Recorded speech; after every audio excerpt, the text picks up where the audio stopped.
Song ajuste son casque marmonnant le numéro de sa prochaine tentative. Son doigt frappe la touche, lançant le jeu.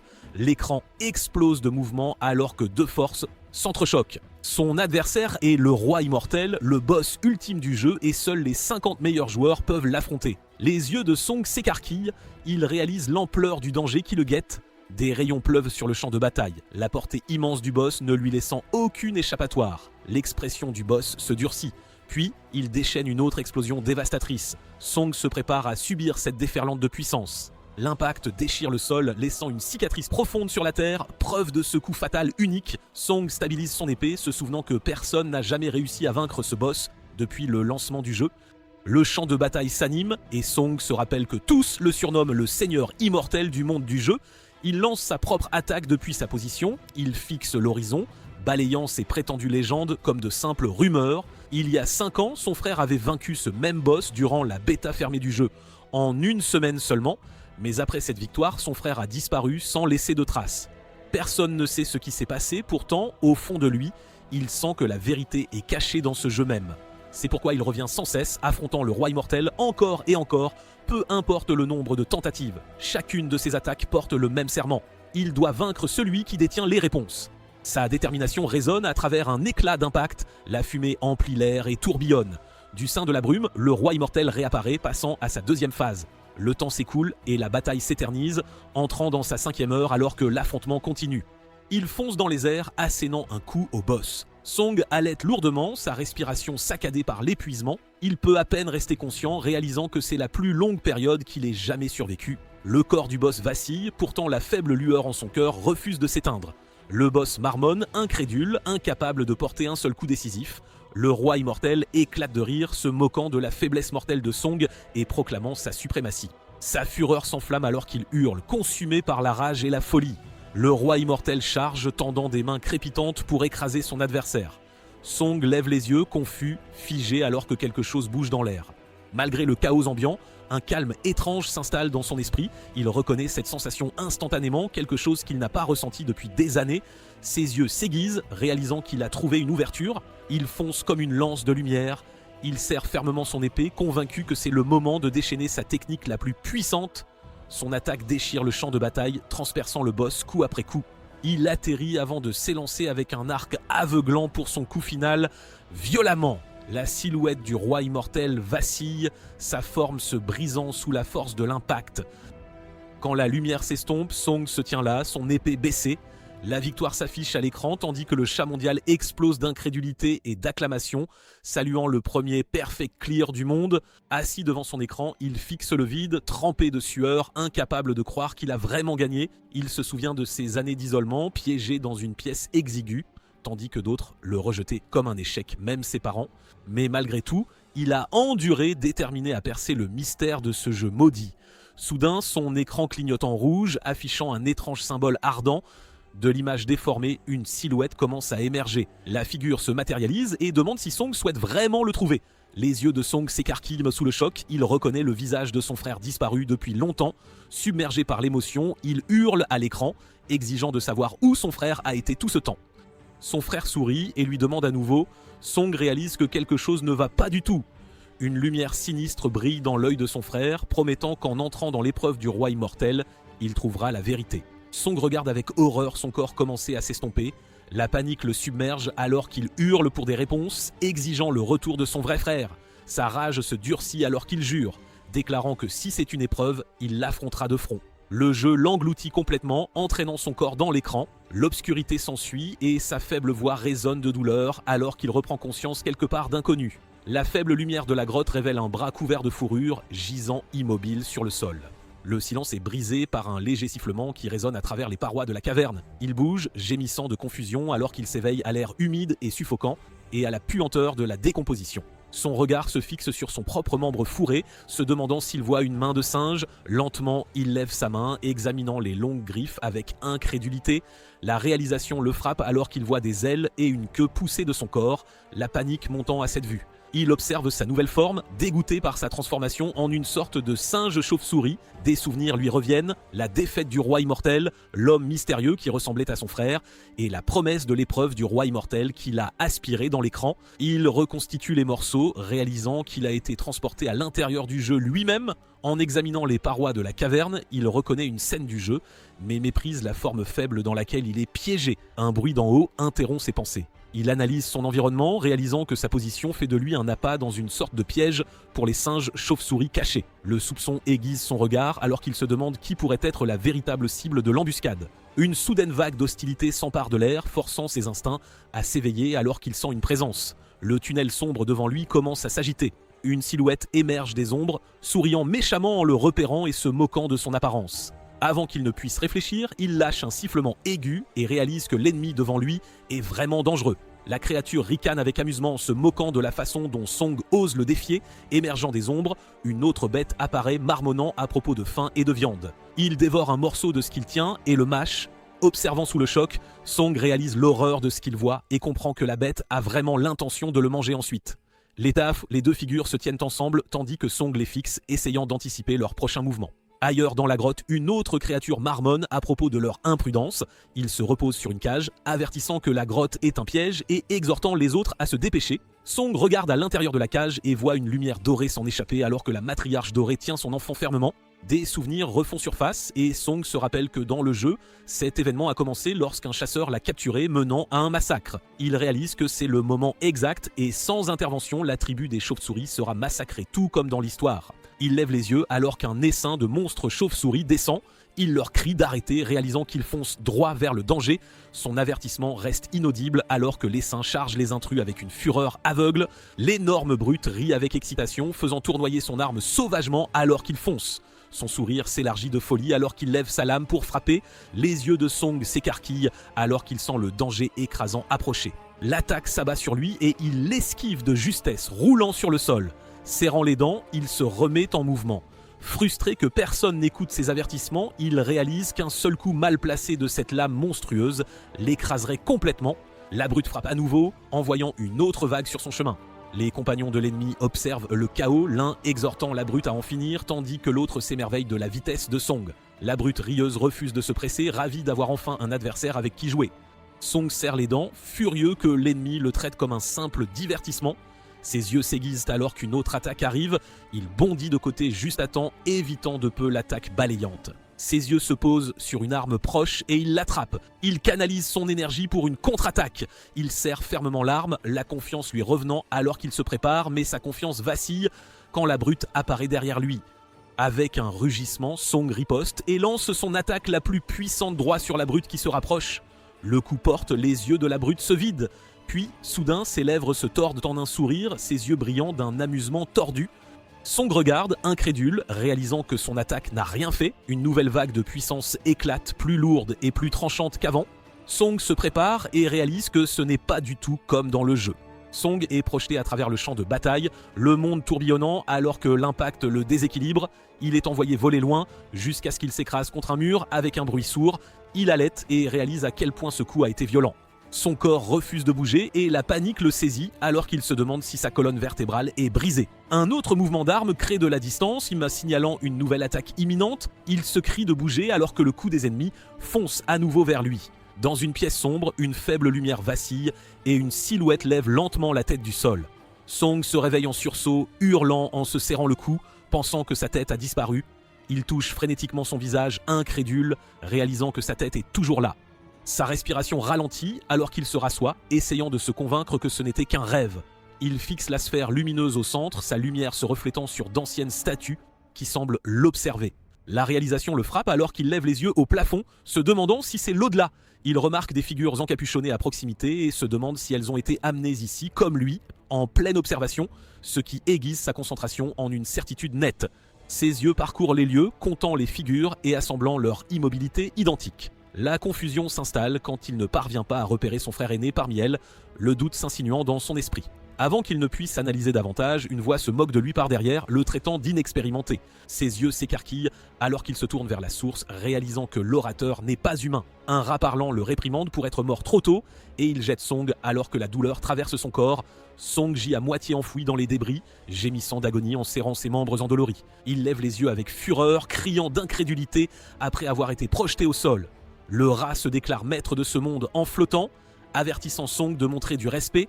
Song se stabilise et reconnaît la voix comme étant celle qui a prétendu être son frère. Song exige des réponses avec désespoir, demandant où est son frère. Le rat ignore la question, lui demandant plutôt si Song sait même pourquoi il est ici. Confus, Song réplique sèchement, mais le rat explique calmement que ce n'est qu'en devenant le roi immortel qu'il pourra retrouver son frère. Puis le rat sourit, lui rappelant qu'il a déjà échoué en mourant une fois, le disqualifiant du titre. Song se fige, les yeux écarquillés de choc alors que les mots s'imprègnent. Song se blâme pour sa faiblesse et admet qu'il a perdu sa concentration au moment le plus crucial, échouant à la fois au jeu et à son frère. Le rat l'observe en silence, révélant qu'il lui a accordé une autre chance par pitié. Le rat fait un geste vers le lointain, disant à Song de se retourner et de regarder derrière lui. Song jette un coup d'œil, découvrant 3 torches vacillantes montées au mur, chacune symbolisant une seule vie. Le rat explique qu'une flamme s'est déjà éteinte lors de sa mort précédente, et quand les 2 dernières disparaîtront, il n'y aura plus de retour. Les yeux du garçon s'écarquillent de réalisation, alors qu'il compte ce qui reste et crie avec émerveillement qu'il lui reste encore 2 chances. Le rat l'interrompt, avertissant Song de ne pas se détendre si facilement, car cette épreuve est assez brutale pour n'accorder que 3 vies au total. Le rat dit que lorsque toutes les torches s'éteindront, l'âme de Song sera entièrement réclamée. Song reste immobile un instant, la sueur perlant alors qu'il absorbe la menace. Puis, avec un sourire acéré, il déclare qu'il n'a pas peur et que son seul but est de sauver son frère. Il jure de s'occuper de ce qui viendra ensuite une fois son frère en sécurité. Le rat sourit d'un air approbateur, amusé par sa détermination retrouvée. Une soudaine explosion de lumière se forme derrière le rat, signalant l'apparition d'un portail dans les airs. Le rat annonce que le portail de la Renaissance s'est ouvert et qu'il le renverra à la grotte où son voyage a commencé. Finalement, le visage du rat s'assombrit et devient menaçant alors qu'il lui ordonne de ne plus échouer. Un faisceau de lumière engloutit Song, s'enroulant vers l'extérieur alors que le portail sous ses pieds s'active. L'énergie dorée s'élève vers le portail de la Renaissance. Song est alors transporté dans la grotte où il a été vaincu pour la dernière fois. Song halète, les yeux brillants d'incrédulité et de triomphe alors qu'il réalise que sa résurrection est réelle. Il regarde vers le tunnel sombre devant lui, se rappelant comment les intrus s'étaient échappés par ce même chemin. Ses pensées s'emballent, craignant qu'ils ne reviennent avec des renforts s'il ne fait rien. La détermination aiguise son expression alors qu'il décide d'agir avant qu'il ne soit trop tard. Son pied frappe le sol. Des ailes se déploient de son dos alors qu'il s'élance, jurant d'affronter à nouveau les chasseurs. Il plonge à travers les tunnels tortueux, prévoyant d'utiliser les capacités du singe chauve-souris à son avantage et de piéger ses ennemis pour toujours dans la grotte. La bête robuste taille en pièces un groupe de singes chauves-souris qui se précipitent sur lui. Les corps des singes chauves-souris gisent sur le sol alors qu'il s'assoit sur eux. Il se tourne et parle à la matriarche dorée tout en se moquant de la persistance des singes chauves-souris. La bête robuste traîne la matriarche dorée par les cheveux, exigeant des réponses avec colère. Il sourit à l'entrée bloquée de la grotte, se moquant de leur tentative ratée de les piéger. La matriarche dorée reste silencieuse, son expression illisible. La bête robuste claque sa langue, s'impatientant du manque de réponse. Il se tourne vers la bête plus grande, lui permettant de jouer avec un petit singe. Un sourire monstrueux se répand sur le visage de l'autre bête, ses yeux remplis d'un plaisir tordu. La matriarche dorée se tourne brusquement, réalisant de quoi il parle. Elle lance un avertissement, exhortant la grande bête à rester loin de la cage où elle se trouvait. La grande bête s'approche du bébé de la matriarche alors qu'elle le supplie de ne pas s'approcher. Il sort de l'obscurité, son sourire s'élargissant alors qu'il appelle l'enfant à s'approcher. Le bébé sourit innocemment, inconscient de la menace devant lui. La grande bête bondit, les mâchoires grandes ouvertes pour frapper. La matriarche dorée frappe le sol de rage, hurlant à la bête d'arrêter. Soudain, le vent hurle à travers les tunnels. Song arrive et se déplace rapidement dans la grotte, interceptant les actions de la bête. La grande bête lève la tête, surprise, il hurle d'agonie, se serrant le visage en réalisant que sa bouche est déchirée. La bête trébuche en arrière, tandis que l'autre se demande comment Song peut encore être en vie. Song s'accroupit à côté du bébé de la matriarche dorée, tandis que la bête robuste se souvient d'un monstre qu'il a affronté et qui refusait aussi de mourir. Le ton de la bête robuste passe à l'indifférence alors qu'elle décide que la raison n'importe pas, se préparant à se battre plus fort cette fois. Il interpelle Song, le narguant de s'approcher. Song charge, semblant foncer droit sur l'arme de la bête. Il s'accroupit rapidement pour esquiver le coup de la bête, notant que la caractéristique d'un singe chauve-souris est la vitesse. Song a également souligné que la vitesse d'un singe chauve-souris blanc est bien supérieure à la normale. C'est pourquoi ils sont utilisés comme appât. Song pense que s'il peut bien utiliser son corps, il pourrait remporter la victoire sur la bête. La bête robuste est sous le choc alors que des marques de griffes sont laissées sur ses épaules. Song plisse les yeux, notant à quel point le corps de son ennemi est résilient. La bête robuste rit sombrement, se moquant de la tentative et soulignant leur vaste différence de force. La bête sourit largement, ravie à l'idée d'un combat prolongé et prête à savourer la lutte. Le regard de Song s'aiguise, sa concentration inébranlable au milieu des moqueries. Song déclare qu'il donnera à son adversaire tout le frisson qu'il désire, laissant des attaques en spirale alors qu'il se déplace dans les airs. La bête reste immobile, son arme toujours en main, tandis que son corps se déchire morceau par morceau. Il lâche un grognement après les attaques. La bête lève sa lame haut, rassemblant ses forces restantes pour une contre-attaque. Song saute rapidement en arrière alors que l'arme de la bête s'écrase au sol. Song glisse en arrière en atterrissant après avoir sauté pour esquiver l'attaque. Song observe calmement, analysant les coups maladroits et le rythme lent de son adversaire. Il compare cela au boss final qu'il a affronté, mais décide de ne pas le faire car la bête n'est qu'une brute. La bête semble épuisée et se plaint que leur bataille le met en rogne. Il rugit furieux d'être manipulé et exige un vrai combat. Les yeux de Song brillent froidement alors qu'il accepte le défi. Song se précipite rapidement et encercle la bête de coups, la désarmant tout en continuant à frapper. La bête, sans arme, est forcée de bloquer les attaques avec ses bras. La bête serre les dents en subissant la douleur des coups incessants. Song continue d'attaquer, ne laissant aucune échappatoire à la bête. Alors que le coup final arrive, la bête hurle de douleur, ne pouvant plus bloquer l'attaque. La bête robuste s'effondre à genoux, gémissant, alors que la silhouette de Song se profile derrière elle. Le corps de la bête s'écrase face contre terre, vaincu. Les deux bêtes restantes observent les conséquences, la grande confuse, tandis que la bête femelle se moque de la défaite de la robuste. La bête robuste gît face contre terre, exigeant que ses alliés arrêtent de se moquer d'elle et lui prêtent de main forte. La bête femelle s'agenouille, son arme sur le dos pour aider son allié. Elle tourne soudainement et lance son arme vers Song, tourbillonnant frénétiquement. Song regarde l'arme passer près de lui. L'œil de la bête robuste s'écarquille de choc et d'inquiétude. L'arme atterrit sur son visage et l'écrase instantanément. L'arme s'éloigne en trébuchant alors que la bête femelle éclate de rire, s'excusant ironiquement d'avoir frappé son soi-disant allié. Elle change ensuite de ton, proposant la paix maintenant que leur chef est tombé, offrant de rendre la matriarche dorée. Song considère les paroles de la bête et accepte calmement, ne voyant aucune raison de continuer le combat. Il s'avance et demande une petite faveur, il se remémore ses vieilles parties, se rappelant son aisance avec les grandes épées et le simple plaisir de découper les bosses. Sa main serre fermement la lame alors qu'il interpelle ses deux adversaires. Il s'élance rapidement en leur demandant de lui accorder un peu de pratique. Son sourire s'efface alors qu'il déclare que ce match ne se terminera que par la mort. Les deux bêtes réagissent, hurlant en se lançant vers lui. La grande bête charge tête baissée avec un rugissement monstrueux, ses crocs largement découverts. Song rencontre l'attaque, sa lame étincelant plus vite que l'œil. Un seul coup déchire l'air, frappant la grande bête en plein dans la poitrine. L'impact envoie des ondes de choc à travers le champ de bataille. La bête femelle s'agenouille, se préparant à lancer son arme une fois de plus. Sa confiance s'effondre alors que le corps de son allié tombe après un seul coup. Elle se fige un instant, les yeux écarquillés alors qu'elle sent quelque chose approcher rapidement. Un éclair aveuglant éclate devant elle, qu'elle bloque d'un coup de son arme. Elle résonne de rage en ripostant, l'explosion dispersant des débris autour d'elle. Elle charge à travers la fumée, insultant Song pour avoir encore tenté de lui tendre une embuscade. La poussière retombe alors qu'elle voit que son arme n'a pas atteint sa cible. Sa rage s'intensifie alors qu'elle répète ses insultes, frappant son arme au sol. Le couteau atterrit sur le mur et la femelle réalise trop tard que c'était un piège. Elle scrute la brume, reconnaissant que Song a utilisé les couteaux comme diversion avant de disparaître dans la fumée. Song apparaît derrière elle, ses ailes prêtes à trancher le cou de la bête. Tentant de masquer sa peur, la créature essaie de négocier. Song refuse l'offre sur le champ et s'apprête à en finir avec ce combat. Il tranche la bête d'un coup sec, déclarant qu'elle resterait là pour l'éternité. Song s'éloigne, les corps des trois créatures gisant vaincues au sol. Il reste immobile, le regard fixe. Le maître du monde, tel un rat géant, descend d'en haut, louant le succès fulgurant de Song. Il observe les ennemis tomber avec admiration, soulignant la précision impitoyable de Song. Il en conclut que quelqu'un comme Song a déjà dû tuer, son calme dépassant de loin celui d'un combattant ordinaire. Song regarde les corps à terre, se demandant s'il les a vraiment tués selon les règles du jeu. Un léger sourire traverse son visage, rejetant la faute sur le rat qui a créé ce monde. Les yeux du rat se plissent, sentant quelque chose de différent chez Song, un changement subtil dans son attitude. Les yeux perçants de Song croisent ceux du maître, amusés. Les pupilles du rat se contractent d'alarme à l'approche du danger. Avec une expression folle et une vitesse fulgurante, Song bondit en avant, criant son intention de vaincre le rat. Les yeux du maître se plissent alors qu'une lame transperce son corps. L'attaque de Song le transperce de part en part. Riant follement, Song se moque des cieux, se vantant de sa victoire et de l'émissaire tombé.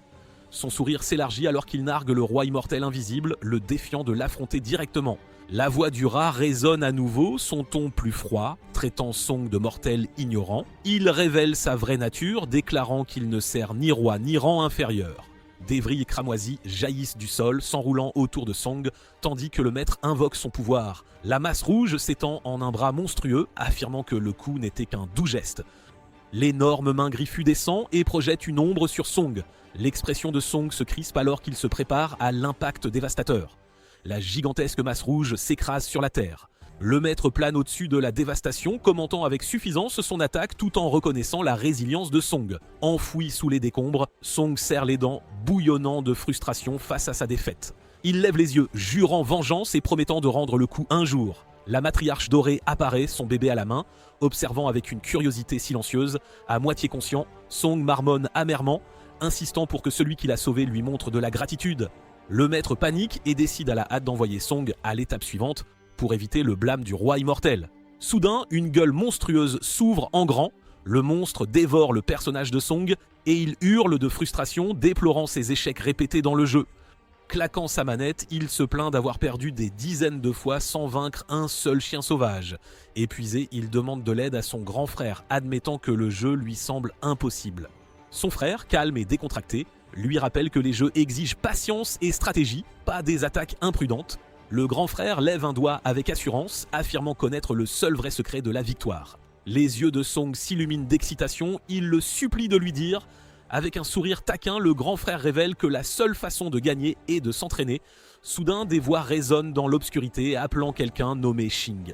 Un homme fort et autoritaire crie le nom à plusieurs reprises, et Song se demande qui est ce Shing. Il grimace alors qu'une main lui serre l'épaule douloureusement, insistant sur le fait que son nom est Song, pas Shing. Il lève les yeux et voit une foule de guerriers tribaux l'entourer. La réalisation le frappe alors qu'il lève les yeux, alarmé. Il panique, pensant que les chasseurs se préparent à attaquer. Poussé par la peur et la confusion, il s'emporte, déclarant qu'il ne mourra pas sans se battre. L'homme devant lui attrape son bras avant qu'il ne puisse faire quoi que ce soit. L'homme crie furieusement, accusant le jeune homme de perdre la tête et remettant en question sa loyauté envers l'équipe. Song penche la tête, stupéfait de réaliser qu'il fait apparemment partie du même groupe. Il fixe ses propres mains avec incrédulité, découvrant que son corps est redevenu humain. En regardant autour de lui, il reconnaît le paysage et commence à se souvenir de l'endroit où il se trouve. Il identifie la zone comme la vallée des falaises brisées, foyer des chasseurs. Levant les yeux au ciel, il confirme ses soupçons. Il a bien transmigré à nouveau. Le capitaine le réprimande sévèrement pour avoir rêvassé lors de sa première patrouille, menaçant de le punir à leur retour. Il rend une arme à Song. Un autre garde l'encourage à travailler plus dur et le prévient de ne plus contrarier le capitaine. Une bannière rouge flotte au vent sous un ciel clair. Un éclaireur agite le drapeau de signalisation du haut de la montagne, alertant les autres d'un danger imminent.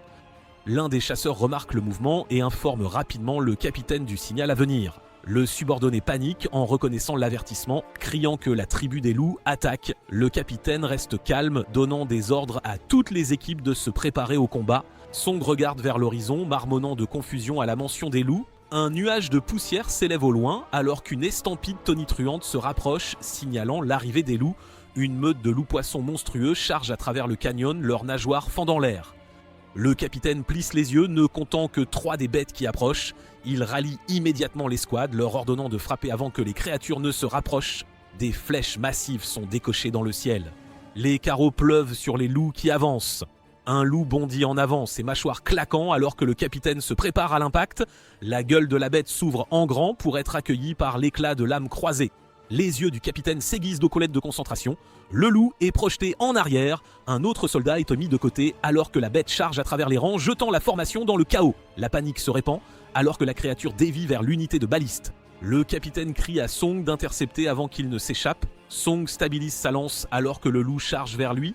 Il expire et se souvient de ses propres mots sur la force, réalisant que l'effort seul ne suffit pas sans compétence. Avec une visée parfaite, il plonge, enfonçant son arme dans le point faible exposé du loup. Il canalise toute sa force dans un unique coup descendant et sa lance transperce directement le crâne du loup. Les soldats regardent avec incrédulité, s'exclamant comment Song a réussi à toucher l'artère de la créature en un seul coup. La poussière obscurcit le champ de bataille alors qu'ils s'efforcent de voir si le monstre est tombé.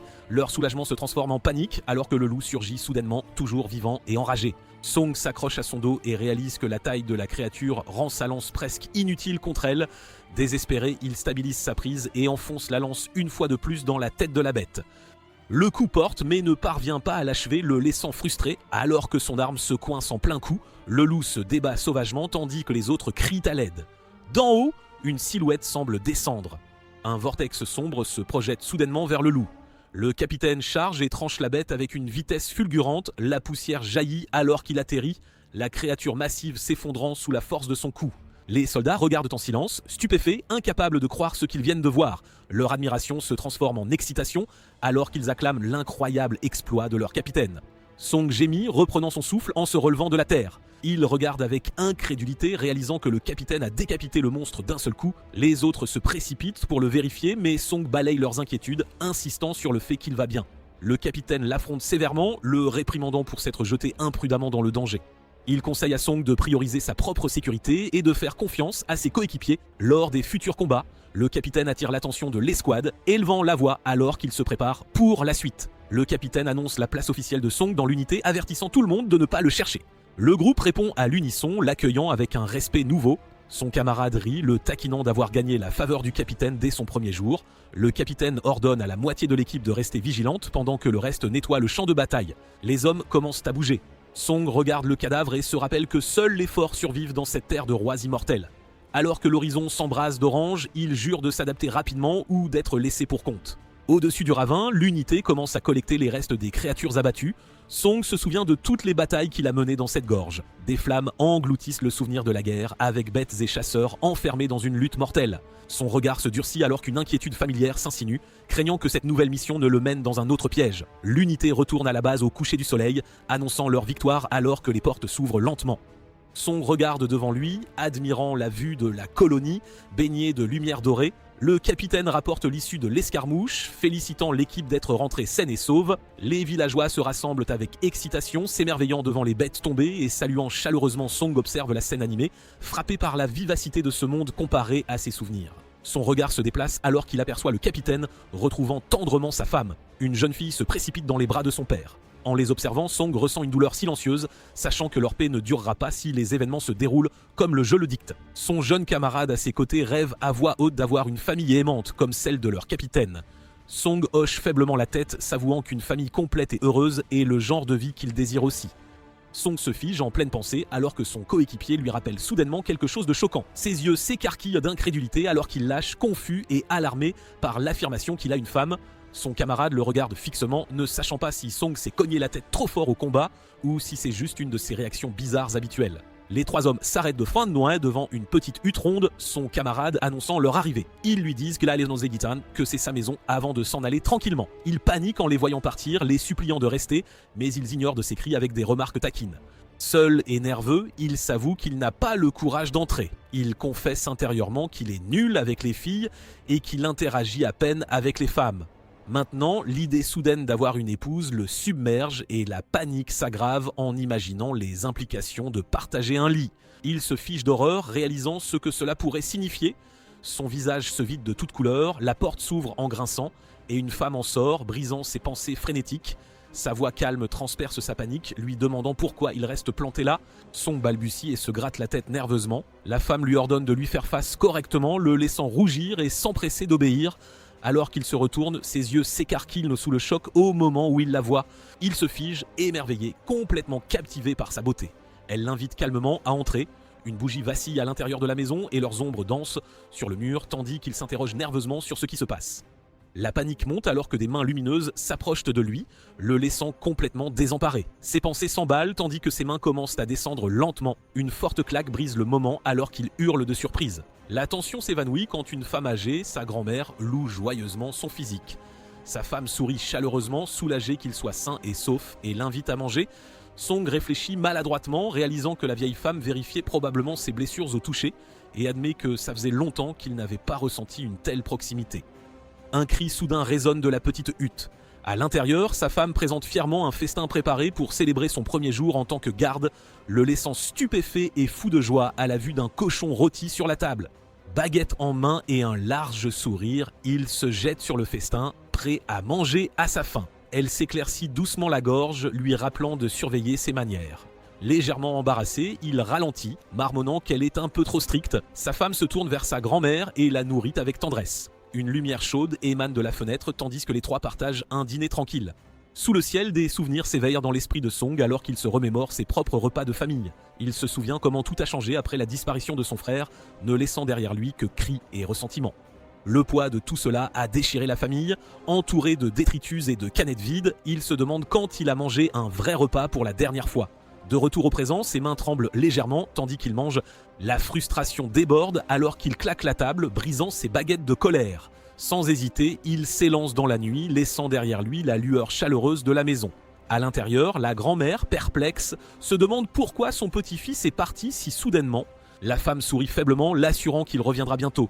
Dehors, dans la nuit froide, il court à travers les sentiers rocailleux, se maudissant d'avoir perdu sa concentration.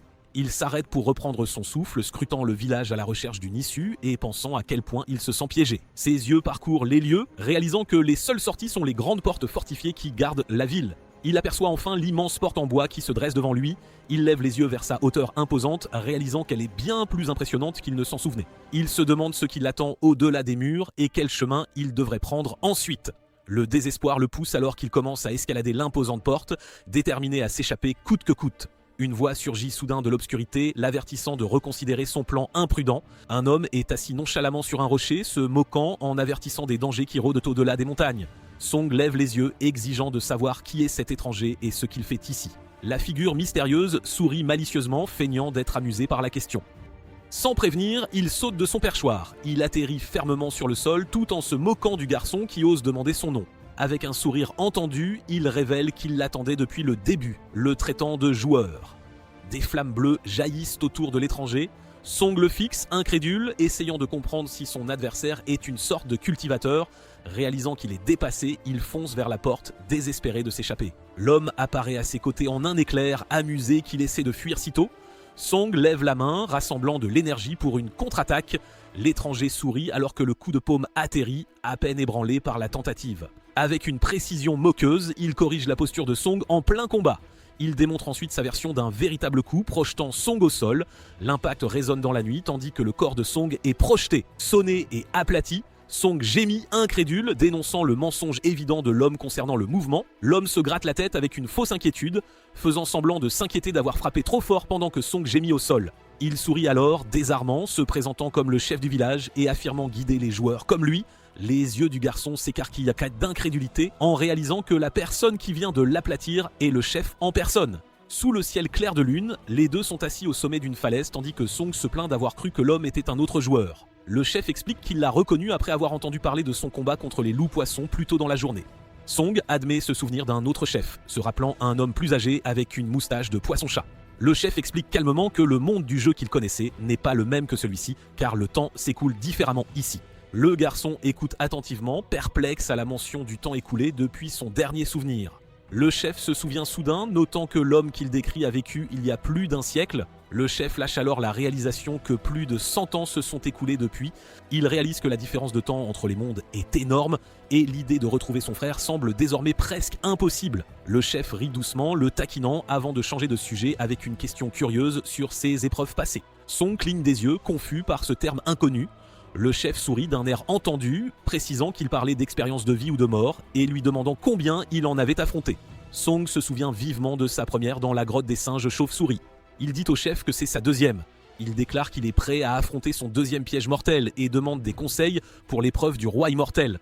Le chef écarte la main nonchalamment, disant que c'est son devoir d'expliquer tout ce qu'il sait. Il commence alors à décrire l'épreuve où l'on doit entrer dans le corps d'autres personnes pour revivre et survivre aux situations mortelles qu'elles ont endurées. Le chef explique qu'à chaque fois que l'on survit à un piège mortel, l'âme devient plus forte, gagnant des pouvoirs divins et des récompenses magiques. Il prévient d'un ton joyeux qu'échouer à s'échapper ou mourir signifie un échec instantané et les conséquences sont évidentes. Assis côte à côte, le chef demande si le garçon peut deviner quel pourrait être son prochain piège mortel. Song repense à l'histoire du jeu et ses yeux s'écarquillent de compréhension alors qu'il lâche le nom du roi loup blanc. Il réfléchit à l'intrigue du jeu, se souvenant que le village était voué à être anéanti par les loups poissons. Mais avec lui dans l'équation, ce massacre ne devrait pas arriver, à moins que le roi loup blanc n'apparaisse. Le chef remarque son expression inquiète et demande si le défi à venir est vraiment si dangereux. Song hésite avant d'exprimer sa culpabilité, se demandant si leur arrivée a apporté la ruine à ce monde. Le chef sourit, recadrant la pensée comme le destin, suggérant plutôt qu'ils ont peut-être été envoyés pour aider à prévenir un désastre. Il se tourne vers Song et lui ordonne de se tenir comme l'un des gardes, promettant d'affronter n'importe quel piège mortel ensemble. En le regardant, Song ne peut s'empêcher de sourire, pensant que l'optimisme du chef lui rappelle son frère aîné. Les deux rient ensemble sous le ciel nocturne, acceptant de veiller l'un sur l'autre désormais. Leur rire s'estompe lorsque le chef se fige soudainement. Alarmé, il crie à Song de se couvrir rapidement les oreilles. Une énergie violente éclate à travers les montagnes et le chef avertit d'une arrivée. L'expression de Song passe de la confusion à l'effroi alors que l'énergie déforme sa vision. Les montagnes tremblent, tandis que des échos de tonnerre et de mouvements ondulent dans la vallée. Les tremblements s'intensifient et d'étranges orbes commencent à tomber d'en haut. Lorsque le bruit s'estompe enfin, les deux hommes reprennent de leur souffle, secoués mais vivants. Le chef explique que cela vient d'un oiseau nécro emprisonné à proximité.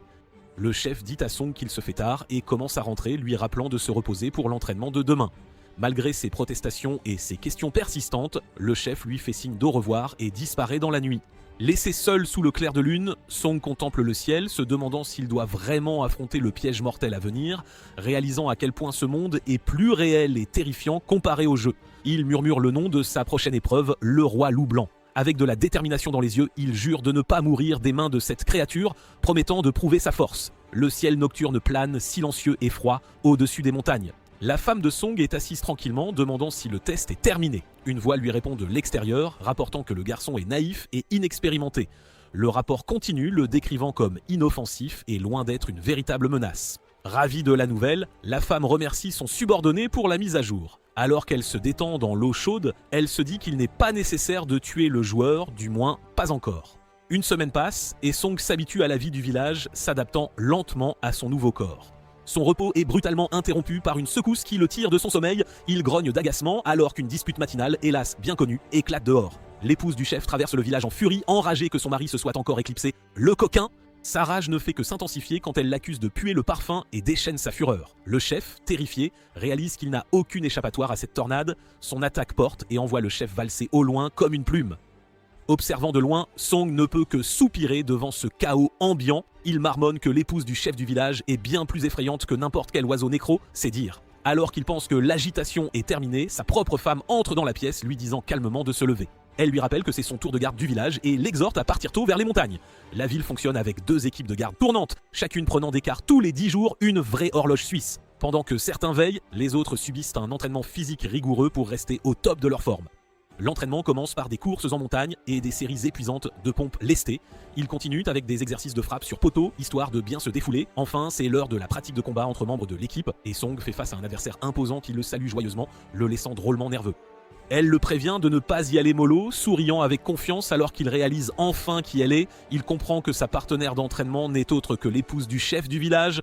Frustré, il se plaint qu'ils l'ont sûrement piégé exprès, c'est pas juste. Le capitaine rit, expliquant qu'elle est la seule femme de leur équipe et qu'il a été jumelé avec elle puisqu'il est nouveau. C'est la règle. Le match commence et elle s'avance avec enthousiasme tandis que Song hésite, redoutant déjà ce qui l'attend. L'épouse du chef s'impatiente et décide de frapper la première, se lançant vers lui avec une confiance inébranlable. Les yeux de Song s'écarquillent alors qu'il reconnaît la posture. Elle charge avec une force explosive, faisant trembler le sol sous ses pas en se rapprochant. Song esquive de justesse alors que l'impact laisse un cratère béant là où il se tenait. Il regarde incrédule, réalisant que sa force pure pourrait aplatir n'importe quelle personne ordinaire. Avant qu'il ne puisse récupérer, un point massif fonce sur lui d'en haut, sans pitié. Il se fige, incapable de réagir, alors que son assaut incessant continue. Une véritable rafale de coups pleut sur lui, chaque frappe plus rapide que la précédente. Il se stabilise, analysant son rythme et sa vitesse alors qu'il commence tout juste à s'adapter. Mais sa confiance vacille quand il sent soudain quelque chose d'inattendu approcher.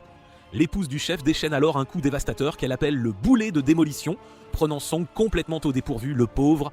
L'impact atterrit en plein sur son visage, l'envoyant voler à travers les airs.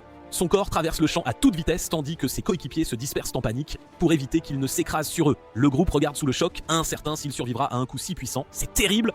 L'épouse du chef plisse les yeux tandis que le capitaine exprime sa déception. Enfoui dans la terre, Song gît immobile. Il suppose qu'il sera KO pendant des jours, au moins, mais quelques instants plus tard, il gémit en se relevant, furieux de la douleur que ça lui a réellement causé, le bougre.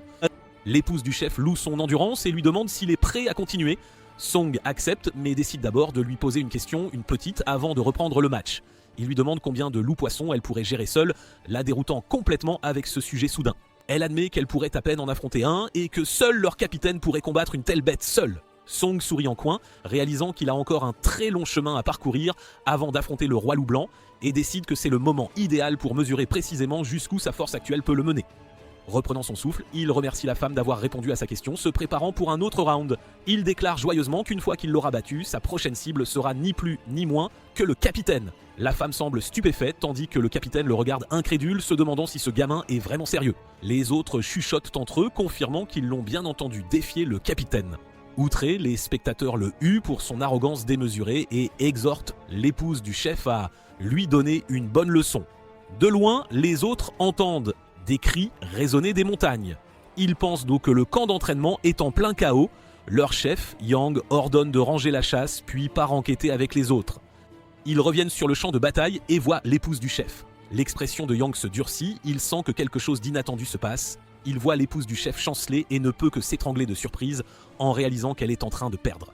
Ses yeux s'enflamment de fureur, son calme se brise alors que la colère la submerge. Enragée, elle se jette sur Song avec une vitesse fulgurante, lui criant sa frustration alors qu'elle fond sur lui pour une nouvelle attaque.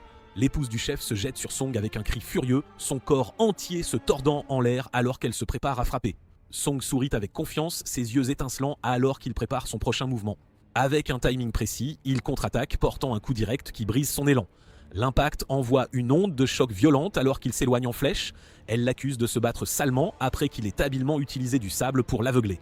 Reprenant son calme, elle jure de lui donner une leçon douloureuse. Avant qu'elle ne puisse agir, il lui assène un autre coup net au visage. Les deux échangent des coups en succession rapide, tandis que les spectateurs murmurent incrédules. Le capitaine observe de loin, réalisant que Song se bat purement à l'instinct, ignorant toute règle de combat. Il plisse les yeux, reconnaissant que si les tactiques de Song sont peu conventionnelles, sa soif de victoire reflète celle de quelqu'un qui a affronté de vrais monstres. La femme canalise sa force dans une charge furieuse, rugissant alors que le sol tremble sous elle. Song se déplace encore plus vite et esquive ses coups avec aisance. Song plisse les yeux alors qu'il se prépare à l'impact. Avec un timing parfait, il échappe à son attaque, arrachant des halètements à la foule qui réalise qu'il l'a entièrement évité. Il traverse l'arène en flèche, se déplaçant trop vite pour que quiconque puisse le suivre. La femme tourne sur elle-même, confuse et furieuse, cherchant dans la poussière le moindre signe de lui. En un instant, il apparaît derrière elle, se lançant en avant avec une vitesse explosive. Les spectateurs applaudissent de surprise, réalisant qu'il la contourne pour frapper.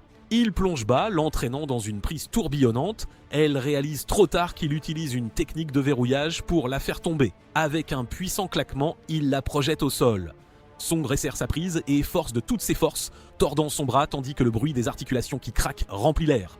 La femme hurle de douleur, cédant frénétiquement alors qu'elle réalise que son bras est sur le point de se briser. Un corps retentit dans l'arène, signalant la fin du match. L'arbitre déclare Song vainqueur, son nom résonnant à travers le terrain d'entraînement. Song rit fièrement, mais le capitaine lui rappelle que la victoire est venue de l'astuce, pas de la puissance brute. Imperturbable, Song provoque un autre round. Le capitaine observe avec un amusement silencieux, pensant que Song lui rappelle sa jeunesse. Une voix résonne, appelant Song un bon gamin. Yang s'approche, amusé par l'audace de Song de défier son supérieur. Il se moque du vieux capitaine, le taquinant en disant que l'âge doit enfin le rattraper. Le capitaine lui rend son regard, avertissant Yang de ne pas se mêler de ses affaires. Ripostant avec une pique sur ses cheveux grisonnants, un éclat de rire résonne, fort et moqueur. Yang nargue le capitaine, se moquant de la façon dont l'âge l'a ramolli et émoussé son ancien tranchant féroce. Il se vante de sa récente chasse, affirmant avoir abattu 8 bêtes en riant avec arrogance. Son rire est brusquement interrompu alors que quelque chose frappe l'arrière de sa tête. Il se retourne avec indignation, exigeant de savoir qui a osé le frapper. Une autre gifle soudaine atterrit, le faisant trébucher d'incrédulité. Song sourit malicieusement entre deux soldats, feignant l'innocence tout en provoquant l'homme en colère. Enragé, l'homme accuse Song d'insolence, tandis que les autres le retiennent avec amusement. Yang se plaint au capitaine, qualifiant le groupe de Song d'indiscipliné et impoli. Le capitaine sourit, suggérant que Yang lui-même donne une leçon au nouveau venu. Réalisant le piège, Yang fronce les sourcils, maudissant le capitaine de vouloir le piéger pour entraîner ses soldats. Un autre coup atterrit en plein sur la tête de l'homme, le laissant momentanément figé d'incrédulité. Enragé, il tire sa lame, jurant de donner une leçon à ce gamin insolent. Le capitaine observe avec une légère surprise, réalisant que Yang est réellement sérieux. Avec un rugissement, l'homme charge en avant, son épée brillant d'énergie. Song se raidit alors que l'attaque arrive plus vite qu'il ne l'avait prévu. Il lève la main, criant à l'homme de s'arrêter. Le capitaine observe en silence et avec confusion la scène. Song cherche une épée derrière lui. Yang se moque de Song avec un grand rire, le traitant de lâche et le comparant à son capitaine. Il continue de le narguer, pointant Song du doigt et raillant que l'équipe du capitaine est pleine de faibles. Le capitaine soupire, réalisant que les pitreries de Song ont poussé la situation trop loin et se sentant embarrassé par la scène. Song tend la main vers Yang et essaie de le calmer un peu. Song sourit malicieusement et demande une grande épée, clairement prêt à faire monter le combat d'un cran. Les autres chasseurs se demandent pourquoi il demanderait une telle lame alors qu'il est connu pour manier une lance. Une épée géante s'abat sur le sol devant Song. Le capitaine offre nonchalamment sa propre arme, rappelant à Song de ne pas le faire honte pendant le combat. Song examine l'épée en silence et le capitaine se demande si la lame n'est pas assez bonne à son goût. Song pointe l'épée et crie pour un remplacement qui soit assez grand et long pour lui. Les soldats autour d'eux rient et taquinent, transformant les mots de Song en sous-entendus, tandis que le capitaine soupire d'incrédulité. Un homme massif s'avance, portant une énorme lame sur son dos, et l'offre à Song à la place. Song l'accepte fièrement, s'émerveillant de sa taille imposante tout en étant averti de son poids. Au moment où Song la saisit, la force le submerge, il crie de surprise alors que la lourde lame le tire vers le bas. Il lutte pour garder prise sur l'épée massive, tandis que les autres rient de sa tentative maladroite. Yang se moque de son effort, suggérant qu'il abandonne puisqu'il peut à peine soulever l'arme. Song se stabilise, remerciant l'homme qui la lui a prêtée, mais l'homme doute de sa décision. La foule observe alors qu'il prépare une étrange posture. Song abaisse son corps et saisit la poignée derrière son dos, tenant l'épée d'une manière peu orthodoxe. Une reconnaissance traverse le visage du capitaine alors qu'il marmonne de surprise. Avec un sourire confiant, Song se déclare prêt et défie Yang d'attaquer. Yang se fige, choqué que Song le nargue et lui offre le premier coup. Furieux, Yang charge en avant, criant alors que Song se prépare. Song tord son corps et balance la lame massive dans un mouvement de rotation. La rotation se transforme en un tourbillon aveuglant. Yang lève son épée en défense, se préparant alors que la spirale rugissante s'abat sur lui. Yang lutte pour suivre, réalisant que la vitesse de Song ne lui laisse aucune chance de réduire la distance. Les chasseurs sont incrédules en voyant Yang être repoussé, et l'un d'eux crie en protestation, se moquant des tactiques défensives utilisées dans le combat. La première escouade répond en leur demandant avec suffisance de faire quelque chose pendant que le combat continue. Les chasseurs affirment que le deuxième capitaine est impuissant et qu'il y a un désavantage d'armes, tout en soulignant que Song aurait bientôt le vertige. Song continue de tourner avec confiance malgré les avertissements et Yang sourit en le voyant ralentir. La grande épée fend l'air, prenant le capitaine au dépourvu. Les yeux de Yang s'écarquillent de choc alors que la lame brillante passe dangereusement près. Les chasseurs se demandent comment il a réussi à manier une arme aussi lourde si vite, tandis que certains l'accusent d'avoir simulé sa lutte précédente. Alors que la grande épée s'abat, le capitaine réalise que Song a donné un coup de pied à la lame en plein mouvement pour l'accélérer. Song continue de fendre l'air avec des coups répétés et puissants. Yang lutte pour se défendre. Incapable de bloquer la force et la vélocité combinée des attaques, Yang commence à comprendre que Song a utilisé la technique et le timing plutôt que la force. La grande épée tourne une fois de plus, désarmant complètement Yang et envoyant sa lame voler à travers l'arène. L'onde de choc se dissipe alors que Song écrase l'épée au sol pour arrêter son mouvement. Yang fixe sa main vide avec incrédulité, incapable de réaliser que son arme a été écartée, et il comprend que Song possède un talent naturel rare. Déterminé à ne pas être humilié davantage, Yang lâche sa retenue et se prépare à se battre sérieusement. Il tire des lames cachées de ses manches, son expression se durcissant alors qu'il s'avance. La foule applaudit alors qu'il révèle la technique d'arme cachée du capitaine, les lames jumelles attachées à ses coudes. Le capitaine lance un regard acéré faisant taire leur bavardage alors que la tension remplit l'air. De derrière, le capitaine rappelle à Yang que ce n'est qu'un entraînement, mais la fierté de Yang brûle trop fort pour se retenir. Avec fureur dans la voix, Yang déchaîne son aura, s'accroupissant alors que l'énergie déferle autour de lui. Song observe en silence, sentant le changement soudain de puissance. Une lourde pression l'enveloppe, rendant la respiration difficile. Les instincts de Song hurlent alors qu'il visualise une force le dominant comme un cobra géant prêt à frapper. Yang jaillit en avant dans un flou de vitesse, lançant son attaque. Un serpent spectral massif s'élance en avant. Les mouvements de Yang s'estompent alors qu'il attaque avec les traînées lumineuses de ses lames, fendant l'air. Song se prépare avec frustration, bloquant les attaques rapides. Les yeux de Yang brûlent d'intensité alors qu'il nargue Song. Song se tend, suivant à peine le flou sombre. Leur affrontement envoie une onde de choc alors que le coup de Yang manque de peu sa cible. Il rit en anticipant ce que Song va faire ensuite. Yang contre la technique de Song, le surprenant pour le déséquilibrer. L'impact projette Song en arrière, son corps s'écrasant lourdement dans la terre. Une vague d'énergie atterrit juste devant lui. L'escouade de Yang hue et se vante de la victoire du capitaine tout en se moquant de Song. Le capitaine commande son échappée belle, réalisant à quel point le coup était vraiment létal. Il réalise que Yang est allé trop loin. Luttant pour reprendre son souffle, Song réfléchit à la façon dont une poussée de puissance l'a sauvé à la dernière minute, se demandant si ce pouvoir mystérieux venait de l'hôte du corps original. Il étudie l'énergie qui le traverse, reconnaissant son poids et sa familiarité de l'épreuve de mort passée. Yang le nargue, lui demandant s'il est prêt à abandonner, tandis que son escouade se vante de sa force. Le capitaine se moque de Yang, lui demandant s'il y a de quoi se vanter quand son épée a aussi été écartée.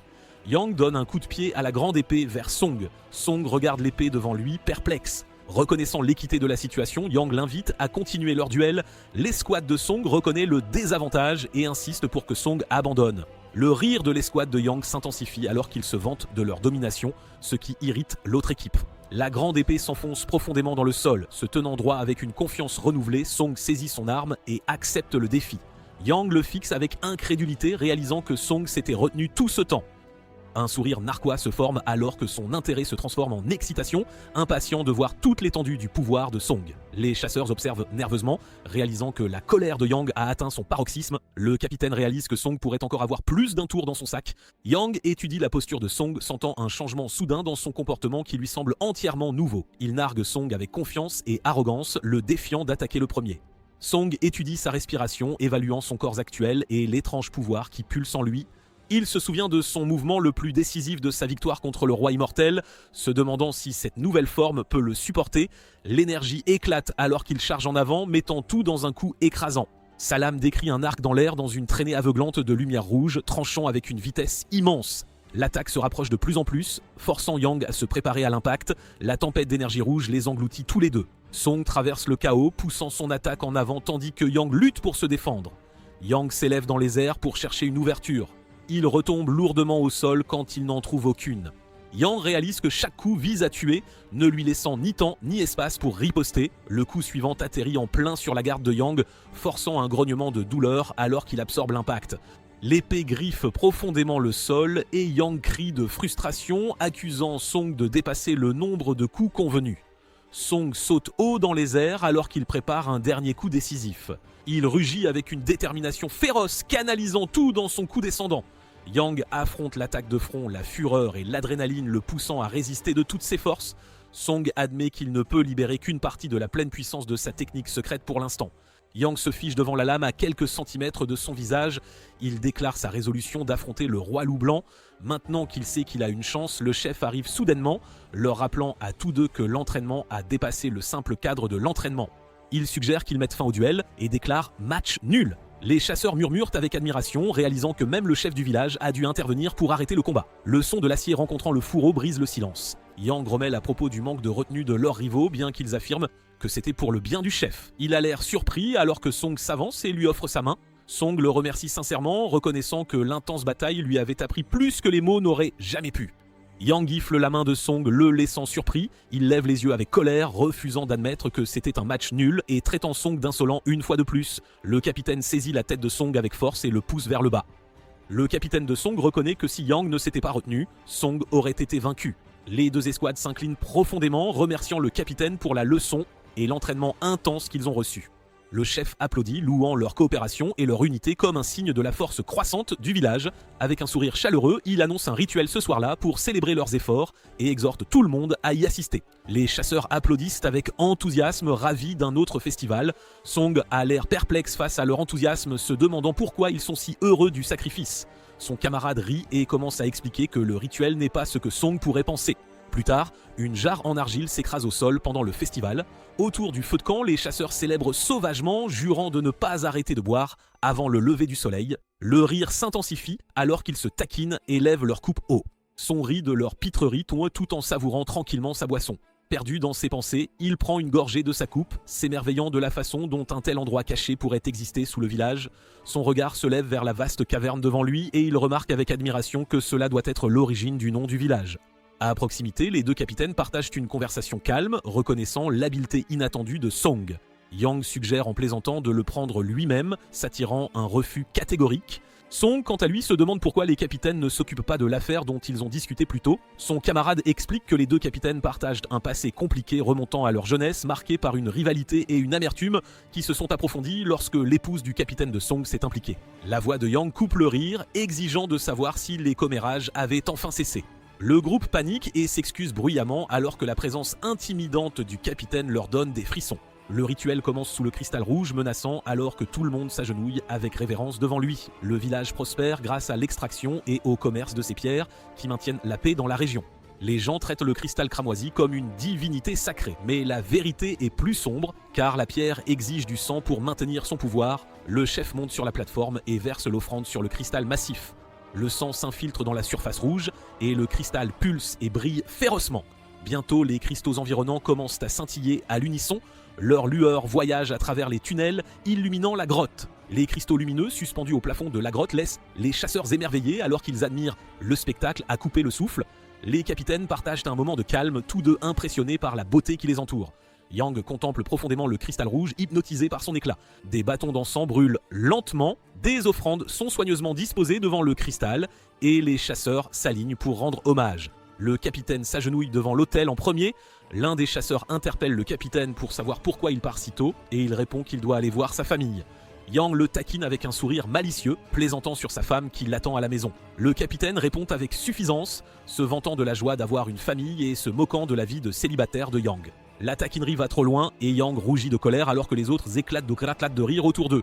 Plus tard, deux chasseurs se tiennent près de l'entrée, grommelant de manquer les festivités pendant que tout le monde célèbre. L'un d'eux suggère de se reposer puisque leur devoir durera jusqu'au matin. À l'intérieur du grenier, des ombres s'agitent parmi les piles de céréales et de fournitures. La créature que l'escouade de Yang a attrapée plus tôt gît immobile sur le sol. Soudain, des pupilles rouges lumineuses s'ouvrent, révélant de multiples yeux rouges brillants. La bête monstrueuse s'agite violemment, ses griffes déchirant le sol alors qu'elle sort de son sommeil. Ses membres tressaillent alors que son corps commence à bouger. Des yeux rouges brûlent à travers l'obscurité, se multipliant à mesure que les créatures s'éveillant pleinement. Les portes du grenier sont soufflées et les deux chasseurs gisent sans vie sur le sol alors que le silence suit la destruction. Une silhouette sombre sort de l'obscurité, marmonnant en anticipation de ce qui est sur le point de se dérouler. La silhouette quitte rapidement la scène. Devant une maison tranquille, la fille du capitaine se demande pourquoi son père n'est pas rentré pour son anniversaire. Sa mère la rassure doucement, suggérant qu'il pourrait être en train de choisir un cadeau comme il le fait toujours. La fille s'illumine à cette pensée. Un bruit étrange résonne de l'extérieur, attirant leur attention. Au loin, le capitaine marche joyeusement, serrant un cadeau qu'il a eu du mal à trouver pour sa fille. Sa femme et sa fille attendent avec impatience, la jeune fille se plaignant de son retard. Le sol tremble violemment alors qu'une bête imposante aux yeux rouges ardents descend sur le village. Au-dessus de leur hutte, une créature plane sur eux. Les filles lèvent les yeux sous le choc alors que la bête se jette violemment. Les yeux du capitaine s'écarquillent alors qu'il voit la scène devant lui. Des explosions et des attaques résonnent à travers les maisons.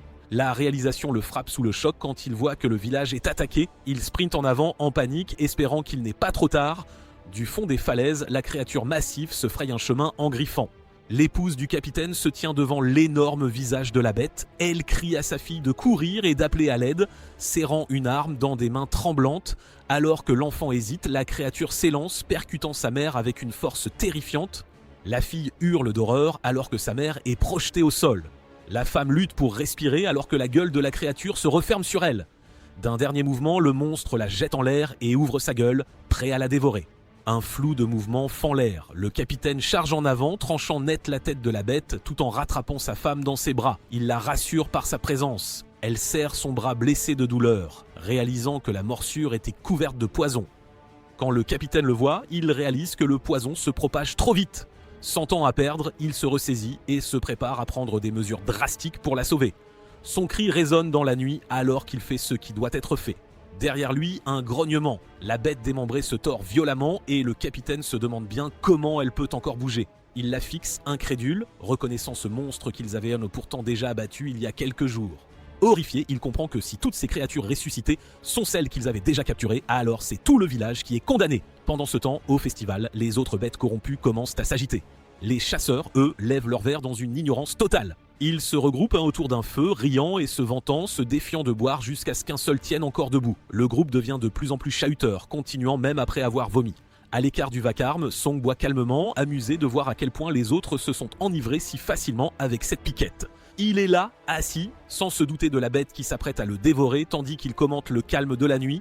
La créature tournoie au-dessus de Song et de son camarade. En un éclair, du sang gicle devant lui. Ses yeux s'écarquillent quand son camarade murmure son nom. L'ami, complètement ivre, plaisante sur Song qui traîne dehors, sans réaliser que son bras a déjà disparu. Sa voix se brise alors qu'il s'écroule, tandis que les autres continuent de rire, complètement éméchés.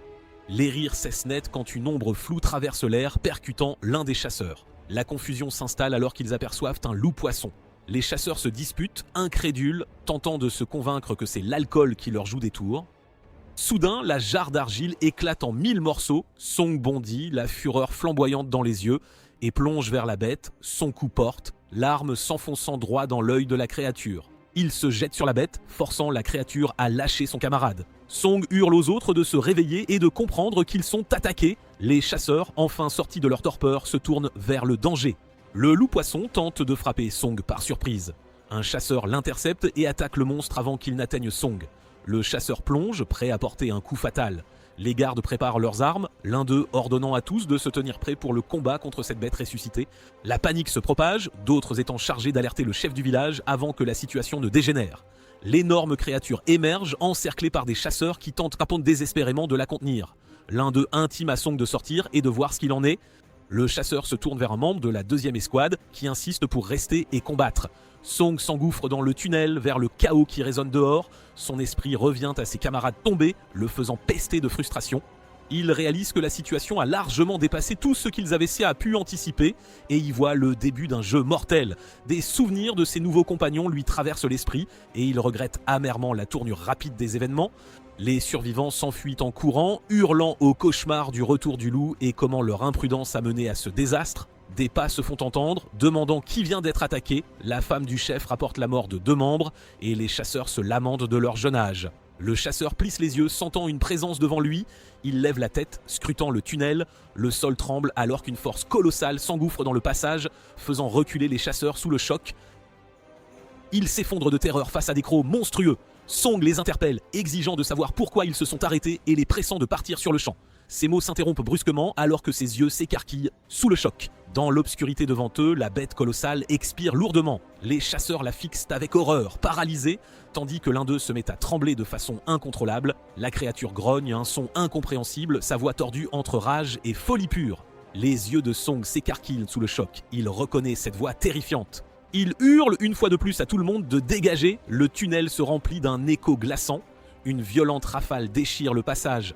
Les membres monstrueux fouettent l'air, frappant les chasseurs et les faisant hurler de douleur. Song se prépare, l'attaque le manquant de justesse. 2 bêtes énormes émergent de la brume, leurs yeux se fixant sur les chasseurs. Ils réalisent avec effroi que d'autres créatures sont apparues et se demandent combien ont bien pu envahir le village. Song évalue la situation, sombre, sachant qu'ils ne peuvent s'échapper sans mourir aux mains de la bête qui les attend dehors. Il fixe les bêtes devant lui et décide qu'il n'y a pas d'autre solution.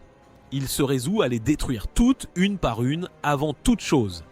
Pendant ce temps, chez lui, sa grand-mère s'inquiète de son absence, tandis que sa femme la rassure, proposant d'aller voir dehors. Un loup rôde tout près, tandis que la femme de Song tente de rassurer sa grand-mère. Soudain, un fracas assourdissant secoue la maison, effrayant les 2 femmes. En un instant, la créature s'envole, frappée par une force colossale. La bête blessée gémit faiblement, son corps couvert de plaies. Une lance étincelante apparaît, suivie de l'ombre d'une femme. La brume se dissipe, révélant la femme de Song. Debout, son arme à la main, elle observe la destruction, constatant la situation sinistre qui s'abat sur le village. Elle traverse les montagnes et une ombre l'approche par en bas. Le chef atterrit et se précipite pour rapporter que les bêtes abattues ont ressuscité et ravagent le village. Il lui confie qu'il était méfiant, ce qui lui a permis de prendre des précautions, mais il doute encore que la ville puisse survivre. La femme de Song reste sereine, l'assurant que le destin trouve toujours son chemin. Elle s'enquiert de son mari et le chef lui révèle qu'il est toujours dans la caverne. Son ton devient grave, elle dit que si cela marque le début du piège mortel, alors ce n'est que le commencement. Le chef affirme que la survie dépend désormais entièrement de la chance de Song. De retour dans la caverne, Song pousse un rugissement féroce alors qu'il affronte la bête. Il se jette en avant et frappe la créature d'un coup puissant. Le monstre gémit alors que son corps s'écrase au sol. Les hommes épuisés se tiennent au-dessus de la créature tombée, soulagés que cette bataille incessante soit enfin terminée. Ils remarquent que les bêtes, bien que rapides, manquaient de vraie force et n'étaient pas si terrifiantes qu'elles en avaient de l'air. Le groupe vérifie ses blessures, réalisant que la plupart sont superficielles et facilement gérables. Song note sa propre blessure mineure, mais il est de plus en plus mal à l'aise. Il se recroqueville, sentant que la situation est étrangement suspecte. Les chasseurs décident de se regrouper, sachant que l'énorme créature dehors bloque toujours leur chemin, tandis que les plus petites ne cessent de revivre. Certains spéculent que les monstres pourraient agir avec intelligence, feignant peut-être la mort pour mieux infiltrer le village. Avant qu'ils ne puissent réfléchir davantage, l'un d'eux hurle soudainement et vomit de manière incontrôlable. Les autres le fixent, confus, avant de commencer à ressentir le même malaise. Song regarde autour de lui, alarmé, alors que tout le monde se met à vomir. Son expression se fige alors qu'une vague de compréhension le submerge. Un pouls sinistre bat du plus profond. Des murmures s'insinuent dans leur cœur. Un cri guttural leur échappe alors que le pouvoir invisible prend le dessus. Les autres convulsent violemment, leur corps se tordant tandis que la corruption les envahit. De retour au village, des cris résonnent alors que le loup-poisson arrive. Un chasseur ajuste son tir, repérant la bête qui fonce à toute vitesse. Le commandant hurle à ses hommes de lever leurs boucliers et de se préparer à l'impact. Les soldats tiennent bon, affrontant directement la créature. Des torches s'allument alors qu'ils se rallient, chargeant en avant avec une détermination de feu.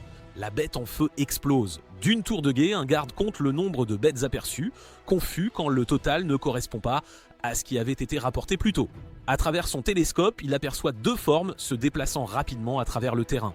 Ses yeux s'écarquillent quand il réalise qu'elle se dirige non vers la maison du capitaine. À l'intérieur, le capitaine s'occupe de sa femme blessée et demande à sa jeune fille de la protéger pendant qu'il part défendre le village. La fille serre sa poitrine et le supplie de ne pas partir. Tremblant à l'idée des loups-poissons, il la rassure en lui disant que protéger le village est son devoir de capitaine et lui rappelle sa force. Soudain, une explosion éclate tout près, le forçant à réagir immédiatement. Un loup-poisson monstrueux se jette en avant avec un rugissement violent. Les yeux du capitaine s'enflamment de fureur alors qu'il se prépare à riposter. Son attaque atterrit en plein sur la bête. Il lui assène un coup de pied dans la poitrine en projetant une sur l'autre. Avec un dernier élan de force, il tranche les bêtes, les laissant en pièces. Des morceaux des restes de la bête pleuvent autour de lui. Il reste ferme, fixant l'ombre qui ose envahir sa maison. À son incrédulité, la créature qu'il venait d'abattre se relève complètement régénérée. Le capitaine se fige alors qu'une autre ombre plane derrière lui. Deux des bêtes se lèvent et hurlent. Encerclé, il comprend enfin la vraie nature de ses ennemis. Il réalise que ces monstres peuvent revivre, quelle que soit la gravité de leurs blessures. Néanmoins, il jure de protéger sa famille à tout prix. La lune brille alors que le capitaine charge, déchaînant une tempête de coups aveuglants. Mais quand un loup se régénère, il serre les dents, réalisant que ses attaques perdent de leur tranchant. L'épuisement commence à s'installer, ce combat sans fin le mine. La frustration monte à chaque coup. Il halète, se forçant à rester debout, désespéré de ne pas s'effondrer sous le regard de sa famille, qui observe de loin. Ailleurs dans les montagnes, une silhouette est assise et blâme le capitaine de se mettre en travers de son chemin. Avec un sourire sinistre, elle déclare son intention de tuer. À l'intérieur de la caverne, les chasseurs hurlent d'agonie alors que leurs corps sont possédés. Leurs mouvements deviennent frénétiques alors qu'ils chargent sauvagement, les yeux brillants de rage et de folie. Le chaos éclate alors que les chasseurs commencent à s'attaquer les uns les autres. La voix mystérieuse exhorte Song à libérer chaque once de colère enfouie au plus profond de lui. Un souvenir refait surface. Son frère s'étire et le salue. Le frère de Song se tourne, confus, en voyant Song assis par terre en train de jouer. Son frère sursaute, choqué de le voir éveillé, tandis que Song se vante simplement de pouvoir vaincre les loups-poissons plus facilement maintenant. Son frère pointe la fenêtre, révélant que l'aube est déjà là. Imperturbable, Song prend le soleil éclatant pour une lune géante, tandis que son frère le fixe incrédule. Song panique quand il réalise qu'il a joué toute la nuit et craint la colère de ses parents. Il entend des aboiements dehors et suppose immédiatement que ses parents sont venus le chercher. La manette de jeu est instantanément jetée au sol alors que leur père entre en trombe, furieux, les grondant tous les deux d'avoir perdu leur temps et d'être restés dehors toute la nuit. Le père de Song condamne son frère pour s'être caché et être une mauvaise influence. La leçon continue, remplie de déception quant à leur choix et d'incrédulité qu'ils puissent gagner leur vie en jouant ou en streamant. Song craque et défend son frère, criant que son frère n'est pas un échec. Alimenté par la colère, ils déclarent leur indépendance, rejetant les attentes de la famille et jurant de vivre selon leurs propres choix et rêves. La colère du père déborde alors qu'il attrape une canette sur la table, furieux que son fils ait osé lui tenir tête. La canette de boisson éclate en plein air. Le frère aîné encaisse le coup destiné à Song, la boisson se répandant sur sa tête tandis que le plus jeune recule de peur derrière lui. Le jeune frère le fixe choqué, appelant son frère.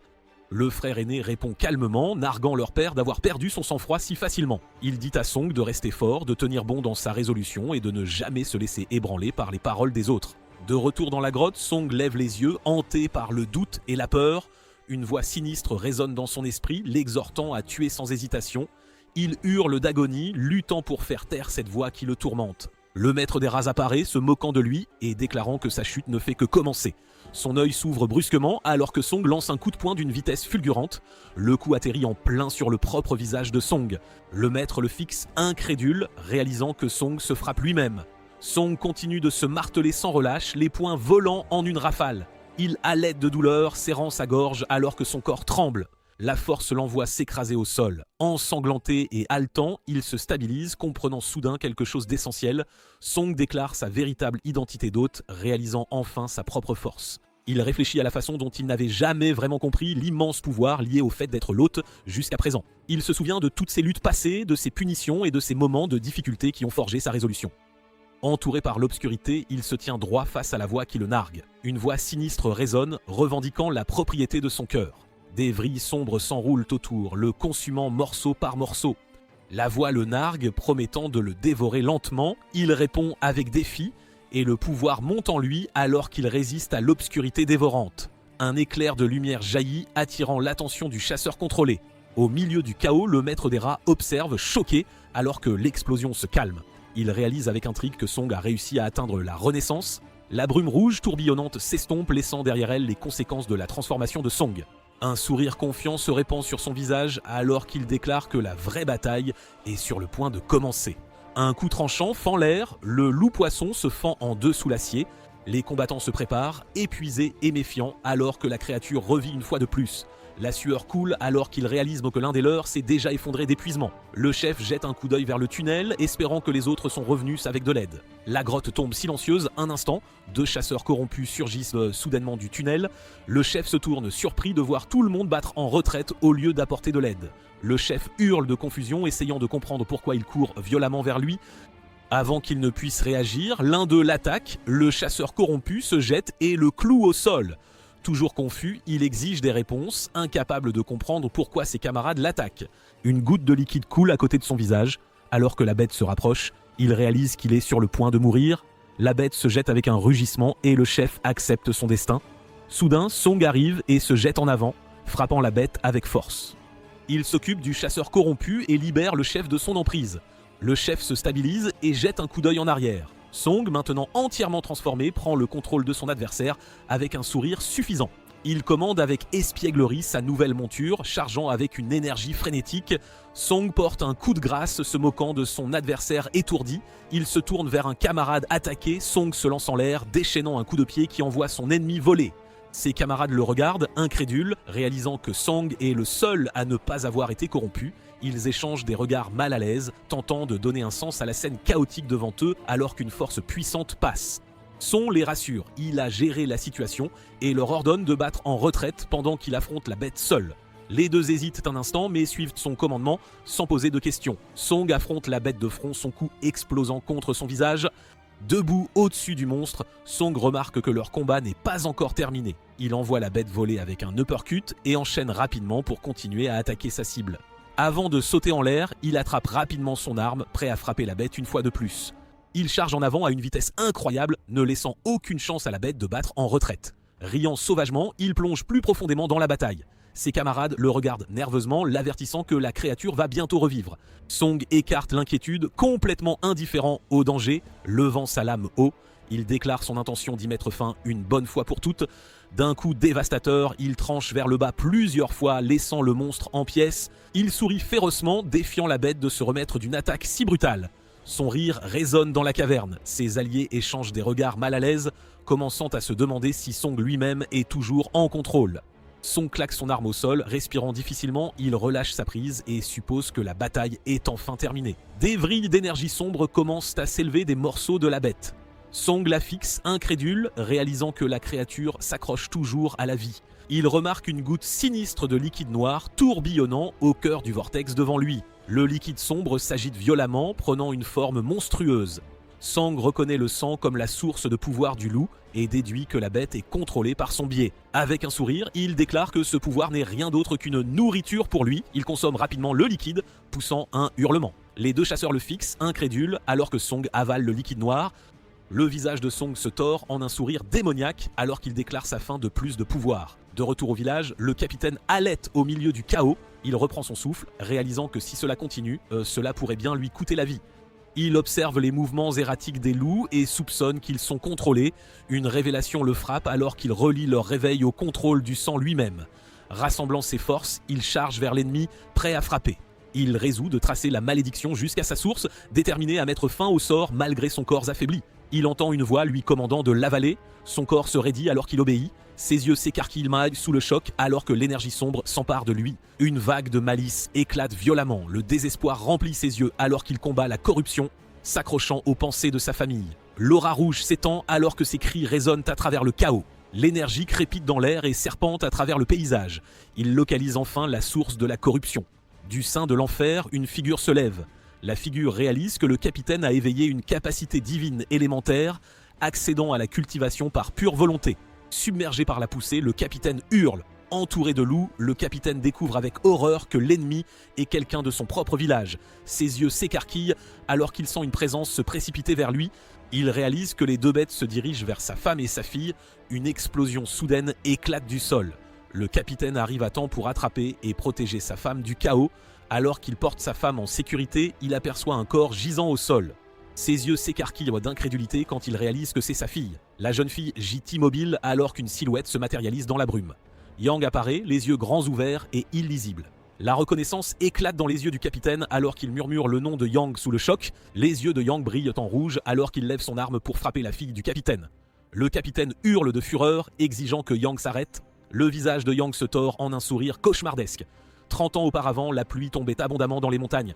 Un homme criait furieusement, sa lame levée haut alors qu'il menaçait d'abattre ses ennemis. Un autre homme s'agenouille devant lui, les yeux écarquillés alors que le tranchant brillant de la mort se précipite vers son cou. Mais à cet instant, un autre guerrier intercepte le coup. Les deux hommes s'écrasent au sol, choquant les bourreaux. Des voix commencent à s'entrechoquer dans la panique alors qu'ils mentionnent que Yang et le capitaine sont devant. De retour au présent, une épée trempée plane au-dessus de la fille du capitaine. Le capitaine s'agenouille faiblement au-dessus de sa fille. L'épée a transpercé son dos à la place. Il supplie Yang d'épargner sa famille, lui rappelant une vie autrefois sauvée. Yang sourit, révélant que la menace envers sa famille n'était qu'un appât pour l'attirer dans ce piège fatal. Jubilant, il se moque de la loyauté du capitaine et déclare son intention de réclamer tout ce qu'il a autrefois protégé. Après avoir porté le coup final au capitaine, il s'éloigne de la scène. Le capitaine s'effondre, son nom s'estompant dans le vent alors qu'il touche le sol. Yang traverse les montagnes à toute vitesse, soulagé que la plus grande menace ait enfin disparu. Il savoure déjà son alliance avec le roi loup blanc, se voyant déjà ni plus ni moins comme le nouveau maître incontesté du village. Soudain, son assurance arrogante vacille, car il aperçoit quelque chose d'étrange juste devant lui. La surprise le saisit complètement en voyant Song juché sur un loup gigantesque et abattu. Yang ricane, bien décidé à ne surtout pas laisser Song s'échapper cette fois-ci. Quelques instants auparavant, Song se tenait au cœur d'une véritable tempête de puissance, totalement consumé par sa propre force grandissante. Ses camarades le regardaient, incrédules, se demandant s'il n'avait pas, cette fois, complètement perdu la tête. Soudain, l'expression de Song changea, empreinte d'une profonde confusion. Il cracha le liquide qu'il avait en bouche. Le liquide éclaboussa la roche rouge, déroutant instantanément ses compagnons. De l'énergie. Song remarqua alors comment la pierre commençait à absorber le sang, exactement comme lors du rituel. Il eut un sourire mauvais, comprenant la puissance colossale qui s'éveillait juste devant lui. Il saisit son épée par la poignée. Avec un rugissement, il fend la roche en deux, et ses camarades ne purent s'empêcher de hurler d'effroi. Il se précipite pour maîtriser Song, lui criant d'arrêter avant qu'il ne commette l'irréparable, quelque chose d'irréversible. Il le supplie, lui rappelant que ce cristal représente leur foi la plus sacrée, leur croyance ancestrale. Son rétorque, affirmant que leur foi pourrait être transformée en une arme suffisamment puissante pour affronter leurs ennemis. Il leur lance un ultimatum, mourir en protégeant leurs croyances ou survivre en la maniant en l'utilisant. Les deux chasseurs restent silencieux un instant puis hochent la tête en signe d'accord, acceptant la décision avec un certain respect. Le cristal rouge se fissure et Song en extrait un énorme morceau, ignorant les protestations des autres concernant le gaspillage de ce matériau sacré. Des restes, il soulève une gigantesque épée large et cramoisie, admirant le poids et la force de l'arme comme si elle avait été forgée spécialement pour lui. Déclarant que le destin du village était désormais entre leurs mains, il s'éloigne avec une confiance inébranlable. Sans la moindre hésitation, il s'élance hors de la grotte, ses camarades hésitent nerveusement, se demandant s'ils doivent suivre son exemple ou risquer une punition sévère. Leur discussion est brusquement interrompue lorsqu'un autre chasseur les rejoint soudainement, exigeant à son tour sa propre arme. Le chasseur nouvellement éveillé déclare son intention de manier un marteau géant, un vrai, et de faire ses preuves au combat. Encouragés, les autres choisissent avec enthousiasme leurs propres armes, impatients de se joindre à la bataille et de devenir de véritables héros. Quelques instants plus tard, les trois se tiennent là, entièrement armés, chacun brandissant une arme forgée dans le cristal rouge. L'un des chasseurs annonce fièrement que son marteau massif est enfin terminé. Ses camarades le regardent, bouche bée, alors qu'il soulève une arme gigantesque, bien plus grande que ce qui serait raisonnablement nécessaire. Soyons honnêtes. Silencieusement derrière eux, un énorme morceau de cristal fut consommé. Le sol tremble alors que le marteau géant est violemment abattu pour en tester le poids et la puissance. Alors qu'ils se précipitent en avant, le groupe aperçoit des traces de bataille et réalise que Song avait raison concernant l'embuscade. Il s'approche de la grotte avec une grande prudence, remarquant que ni la bête ni Song ne sont visibles, introuvables. Confus, ils scrutent le terrain tout autour d'eux, se demandant bien où leur allié a pu disparaître. Un vortex sombre se forme alors dans le ciel, et les hommes en contrebas lèvent les yeux, choqués, criant en apercevant cette tempête menaçante. En un instant, le tourbillon s'abat violemment et frappe le sol juste devant eux.